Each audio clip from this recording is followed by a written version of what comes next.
Hi everyone, इस video में हम क्वेश्चन नंबर 2 सॉल्व कर रहे हैं वर्कशीट 4 का। तो क्वेश्चन में आपको क्या गिवन है, the diameter of the base of a right circular cylinder is 4.2 dm and it's height is 1 dm। दोनों आपको वैल्यूज़ किस में दी हुई हैं, dm में दी हुई हैं, डेसीमीटर में। Find the area of the curve surface in centimetre square. यहाँ पे आपको क्वेश्चन में डायरेक्ट बोला हुआ है आपको कर्व सरफेस एरिया निकालना है, बट सेंटीमीटर स्क्वायर में। तो जैसा हमें क्वेश्चन में ही दिख रहा है कि जो वैल्यूज़ आपको गिवन है वो डेसीमीटर में है और आपसे आंसर पूछा है सेंटीमीटर स्क्वायर में। दैट मीन्स हमें इसकी यूनिट को चेंज करना होगा सेंटीमीटर में। ठीक है, तो पहले डायमीटर को चेंज करते हैं। डायमीटर कितना गिवन है, 4.2 dm। 1 dm में 10 सेंटीमीटर होते हैं। ये हमने लास्ट वर्कशीट में जब क्वेश्चन किया था तो वहाँ पे भी देखा था। ठीक है, तो 1 dm में 10 सेंटीमीटर होते हैं, तो 4.2 में कितने होंगे, 4.2 इंटू करेंगे हम 10। अब ये डेसिमल हटा के, डेसिमल के बाद एक डिजिट है तो अब यहाँ 10 लिख सकते हो। 10 से 10 कट हो गया, 10 के टेबल में 10 1 पे आते हैं, राइट। तो 42 सेंटीमीटर ये मेरा क्या हो गया, डायामीटर। लेकिन हमारी जो फॉर्मूला है उसमें क्या यूज़ होता है, रेडियस।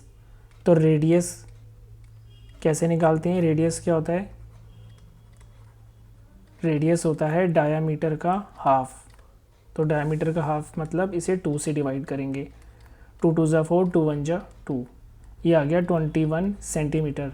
ठीक है बच्चों, आपको ये बात ध्यान रखनी है, ये डायरेक्ट वैल्यू यूज़ नहीं करनी। Why, because this is diameter, ये डायामीटर दिया हुआ है आपको।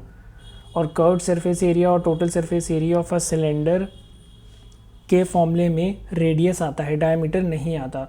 तो यूनिट चेंज करना है, फर्स्ट स्टेप डेसीमीटर को सेंटीमीटर में, सेकंड इसको रेडियस को निकाल के हाफ करना है। ठीक है, उसके बाद हाइट दी हुई है हमें डेसीमीटर में, उसे भी हमें कन्वर्ट करना है। हाइट दी हुई है 1 dm, 1 dm में 10 सेंटीमीटर होते हैं, तो यहाँ पे आ गया 10 सेंटीमीटर। ठीक है, अब कर्व्ड सरफेस एरिया निकालना है हमें, तो कर्व्ड सरफेस एरिया का फॉर्मूला हम डायरेक्ट लगा लेंगे। Curved surface area 2πRh।